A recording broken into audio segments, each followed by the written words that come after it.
Setelah sempat diterpa isu darurat sampah, kini TPA Tanjung Rejo di Kabupaten Kudus menunjukkan wajah baru. Kepala UPT TPA Tanjung Rejo, Eko Warsito, memastikan kondisi terkini jauh lebih baik dibandingkan sebelumnya. Keberhasilan ini tidak lepas dari sistem pemilahan sampah yang diterapkan secara ketat. Sampah organik kini dapat diserap oleh PT Jarum melalui Bakti Lingkungan Jarum Foundation yang mampu menerima hingga 50 ton per hari.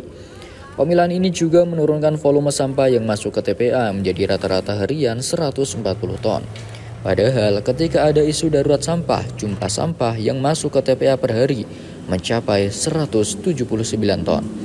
Saat ada acara besar atau momen khusus, volume sampah bisa meningkat sekitar 5 hingga 10 ton. Untuk mendukung penataan tumpukan sampah di TPA dibuat dalam sistem teras sering. Saat ini operasional TPA didukung oleh 3 truk dari Dinas PKPLH, 30 petugas Daksar, dan beberapa kendaraan roda 3 milik KSWK. Dengan luas lahan 5,6 hektar dan zona aktif seluas lebih dari 4 hektar, TPA Tanjung Rejo telah beroperasi selama 34 tahun. Kondisi ini menuntut pengelolaan yang semakin efisien, terutama karena padatnya penduduk Kudus yang mayoritas berprofesi sebagai pedagang.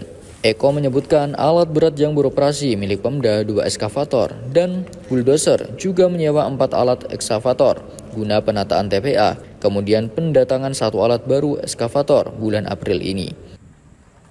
Kali dalam penataan pelan tapi pasti pemerintah Kabupaten Kudus dalam hal ini dengan pimpinan yang baru, kita nggak main-main, kita alat berat banyak ini, ada 1, 2, 3, 4, 5 punya kita, loader main, dan penataannya sangat beda Mas, pelan tapi pasti gitu Mas.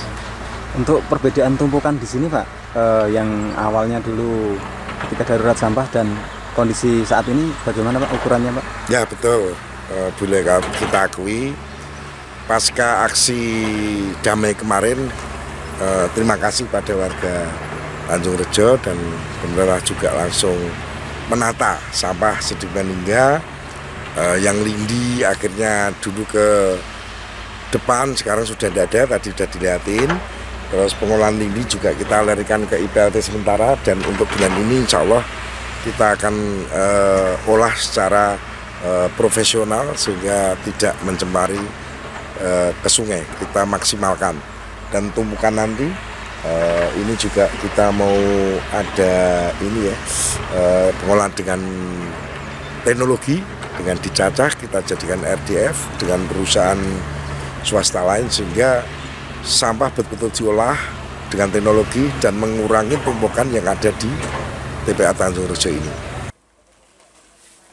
Dalam waktu dekat, TPA akan bekerja sama dengan sejumlah perusahaan swasta untuk mengolah sampah non-organik menggunakan teknologi RDF. Sampah non-organik akan dicacah dan dikeringkan hingga kadar air di bawah 20% sebelum diambil oleh perusahaan mitra.